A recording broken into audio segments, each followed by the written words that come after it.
What's going on, ladies and gentlemen? Future Knight Eric here, and I'm coming at you with my OTS Championship topping deck profile, and this is of course a Labrynth deck profile.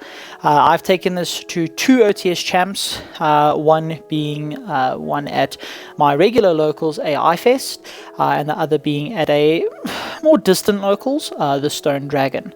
At AI Fest I just missed out on top 4, coming 5th place, going 3-1-1, only losing in the finals, table 1 against who ultimately took the entire tournament.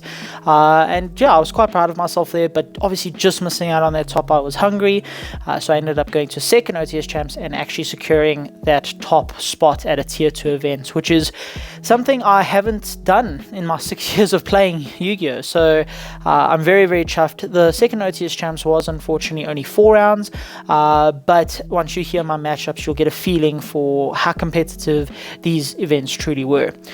So at AI Fest, the first OTS Champs I went to, it was 5 rounds. My first round was against Ian, who was playing Sky Striker. I ended up going 2-1 against him. He was playing Sky Striker, Kashtira, so with a small Unicorn Fenrir Rebirth package. Very, very strong, very, very difficult matchup actually, because that deck loves to grind, much like this deck. So it becomes a bit tight, but obviously having a huge untargetable monster does hurt their deck quite a lot. Round 2 was against Traptrix.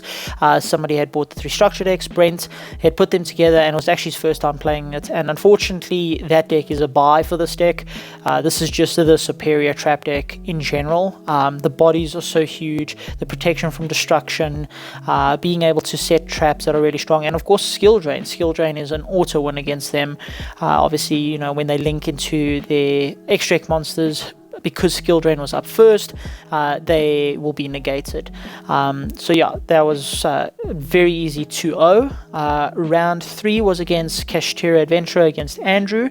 Probably one of the most scary opening boards I've ever seen. I lost the dice roll.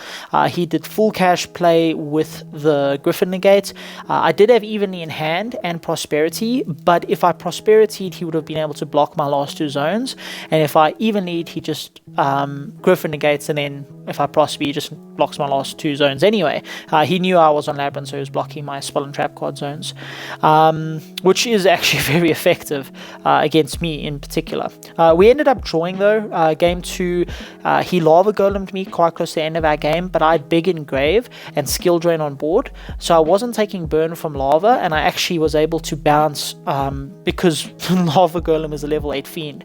We went to game 3 and we both had pretty interesting hands. I had an absolutely insane board. I had like Lady, skill drain, D-barrier, compulse. I had the nuts. If our games went on, it would have been very, very interesting, but I did have a lot, and I did feel quite comfortable in my position, but time was obviously called.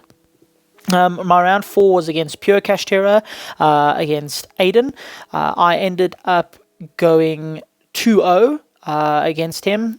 This deck should have a good matchup into Kashtira, and in that case it did. I saw the right cards I needed to see, and I managed to play quite well and take that win 2-0. And then the finals, I went up against the only undefeated player, Pranesh, and unfortunately I got 2-0'd. Game 1, I just didn't have enough. I had skill drain and I had D-barrier and big welcome, but he ashed my big welcome. The D-barrier stopped him from XYZing, and skill drain stopped him from using monster effects, but he opened a handful of all the monsters. He had Rebirth to normal summon level 7. He special summoned level 7 off its own effect before anything else.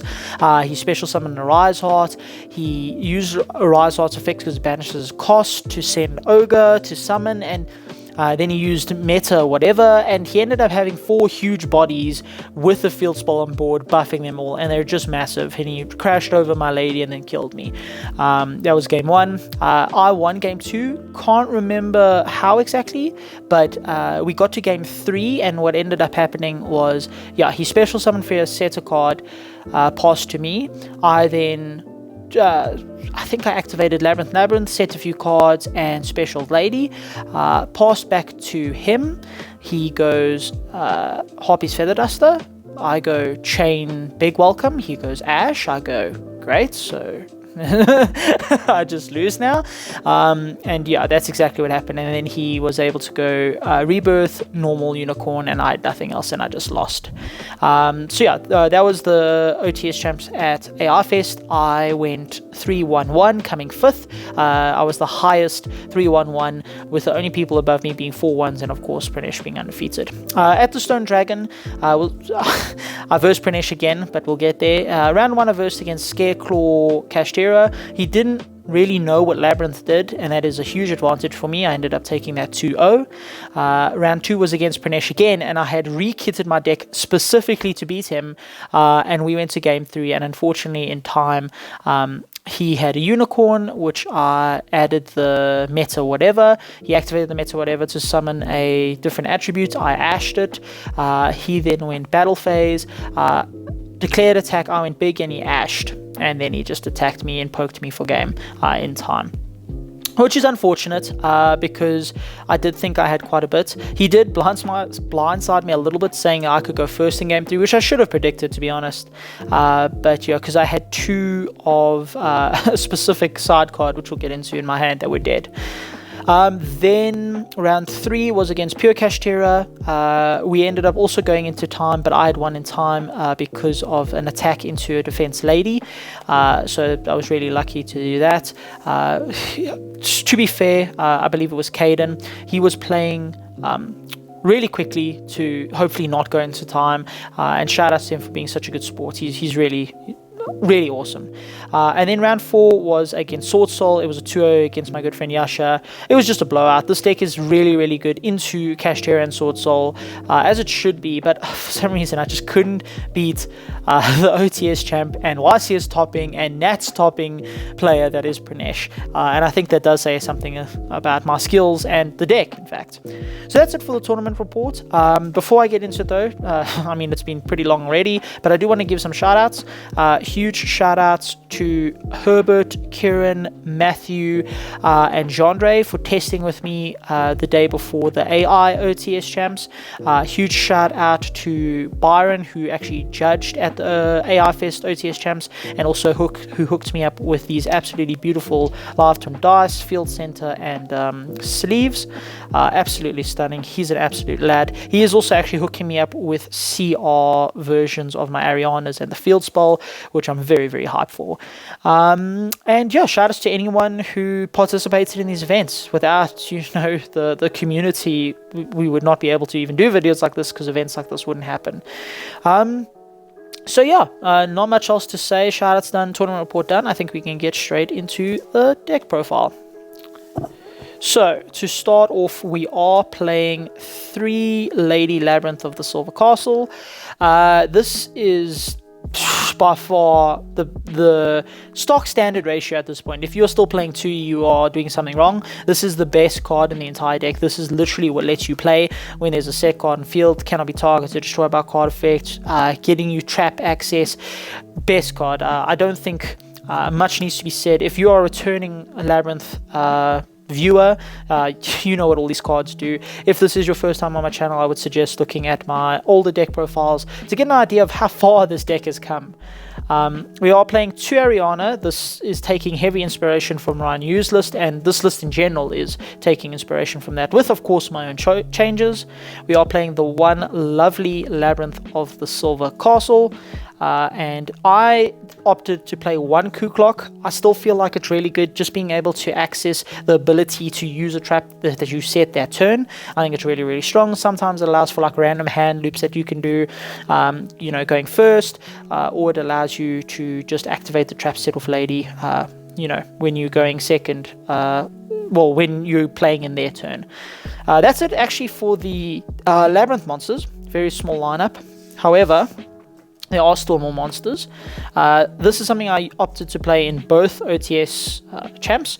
I decided to play Lord of the Heavenly Prison at 2. So the main reason I played this at AI Fest is because everybody knows what I play, and then they opt to play back row removal in the main. So I needed an answer to that. But also it is access to engine essentially. Any trap card, and this gets you into anything you need. And I felt that was really, really strong. And then something I didn't play at AI Fest, but I did play at Stone Dragon, was 3-sphere mode. So originally at AI Fest this was more floodgates, but I decided that after losing to Pranesh and dropping a game to the Kashtira Adventurer, where my only out would have been sphere mode, I decided to put them in main. They put in so much work at Stone Dragon, the second OTS champs, actually against Sword Soul. I summoned this in both of my games against Sword Soul, and I'm pretty sure it just won me those games. But yeah, this card is absolutely insane. I don't think you can get away in a competitive environment with not playing this in the Labrynth deck.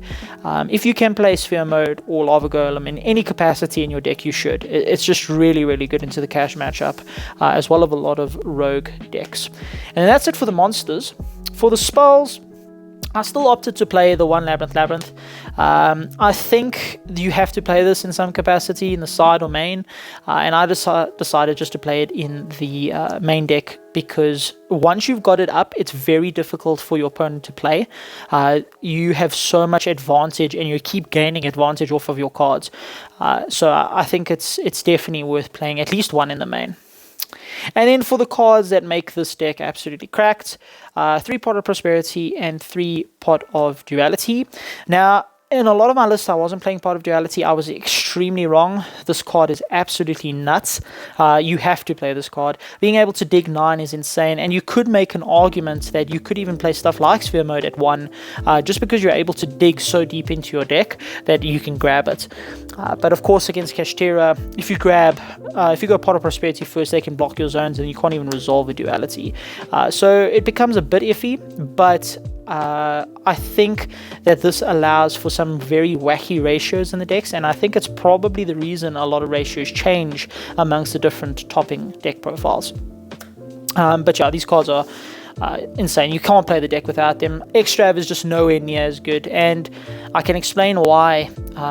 The adding is better than the +1 a little bit later when we get to the extra deck. For engine, welcome, big welcome, and welcome. You can't play this at any less. Some people don't play the third Welcome Labrynth. You have to. You have to. You need access to engine. Against my game against Pranesh at my second OTS, when I lost to him again, the game 2 went on for so long because I didn't have access to engine. So you need to max out on these. I don't think it's a debate in the slightest. Then for our removal traps, we are playing the most free one, which is 3 Compulse. This is literally because there's no downside. We are only playing 2 Dogmatic Punishments, and that is because of the hard once per turn clause.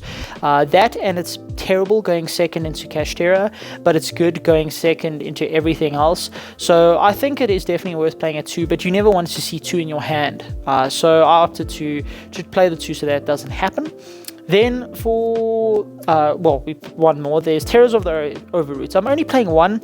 Again, it's a hard once per turn, and it's kind of weird into certain matchups, but I felt it was really, really strong because it's also a floodgate remover. If, for whatever reason, you need to out a specific face-up card that isn't a monster, then you can use Terrors of the Overroots, and of course it triggers your Lovely and your Arianas as well.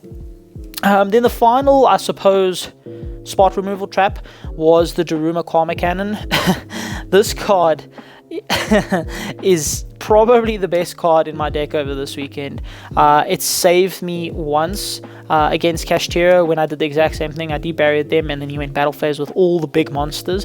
I just flipped them all face down, which is insane. This absolutely wrecks trap tricks, because although their monsters are unaffected, what ends up happening is you end up sending their whole board, which is very, very strong. Yeah, this card is insane. I don't think you can play this deck anymore without at least one of this somewhere.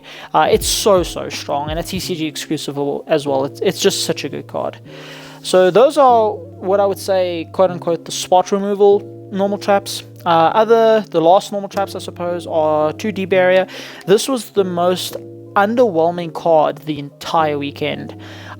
This card just listen, it did what it was supposed to do. It stopped XYZ players from the Kashtira players, but it wasn't enough, it felt like, because of how big their monsters are and how they can flood the board and just gain random advantage for nothing.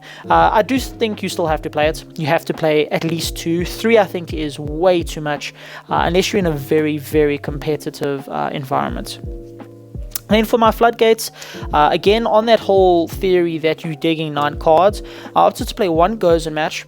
It's good into Sword Soul and to Kashtira, and I opted to play 2 Skill Drain instead of 3. This was just to keep the list at 40. I definitely did not want to go over 40, and Skill Drain is really, really good, but at AI Fest, the first OTS Champs, I felt myself playing around my own Skill Drain, or not being able to play as aggressively or as effectively because of my own skill drain. So I thought to myself, I want to see it, but at the same time, I don't need to see 2, which happened a lot at AI Fest. So I decided to cut it down to 2. It worked out great. Again, you can dig for it, and you do see it often enough that 2 is fine. And then the Goes and Match, there's a side pattern for why I'm playing the 1, but again, it's because you can dig. And then the final 3 cards for the deck is 3 Evenly.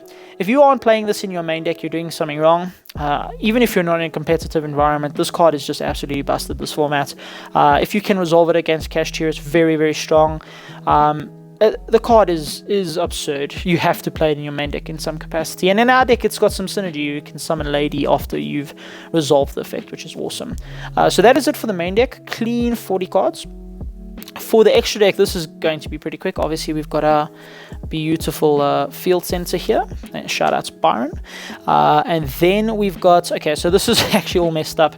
We did actually record this deck profile once before this. My good friend Herbert, he recorded it for me. But we were in a restaurant and it was way too loud, so I decided to re-record it. The only card that matters in the entire extra deck, this and this. So Muckracker is interesting because you can normal summon Ariana, add Lady, special Lady, link to Muckracker effect, summon back Lady in attack position. That's pretty much all it's used for, but you can also revive Lovely, and it's got a little bit of built-in protection. You can protect Lovely as well. So I think it's definitely worth playing. You could probably get away with playing 3 just because it is literally the only card that matters. Phoenix, however, is there specifically for the people who side in Royal Decree against me, which at AI Fest is very common, but didn't happen. But it did happen at Stone Dragon. So it did come up where I could summon Phoenix, pop the the Royal Decree, and then what actually ended up happening is I had a Big, so I could summon Big and actually bounce back my Phoenix because it is a fiend. So it actually worked out really, really awesome. But yeah, I would actually consider probably playing 2 Phoenix as well, because the rest of this extra deck is just like free. It's pretty much all Dogmatica punishment targets, except for this, Lingeribo. So a lot of people aren't on the Ibli anymore if they're playing Kashtira. However, you have to play this, because if they do give you Ibli and you don't draw Ariana, you literally cannot play. You can't activate any bigs. You would have to maybe probably compulse it or Dogmatica them and then, pop it, but Dogmatica punishment won't resolve because they've got a Rise Heart up, so you have to play this. And it's pretty cool because what will end up happening is they'll have a Lingeribo on board. So what you can do is you can link it to Lingeribo and you can crash the Lingeribos, because there's no way they're going to Rise Art your Lingeribo. If they do, I mean, good for them. But yeah, you crash the Lingeribos and then they don't have a trap negate against you, which is, pretty relevant. I think you have to play it, unfortunately. Then for Dogmatica punishment targets, we are playing the 2 Tri-Brigades and the 2 Garuras.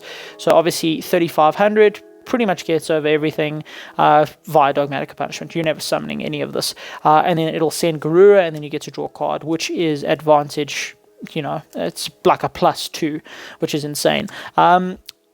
What I spoke about earlier about prosperity over extra, your card advantage in this deck is really good when you're drawing off of Ariana, popping off of Lovely, and then drawing off of stuff like this. It becomes really, really strong.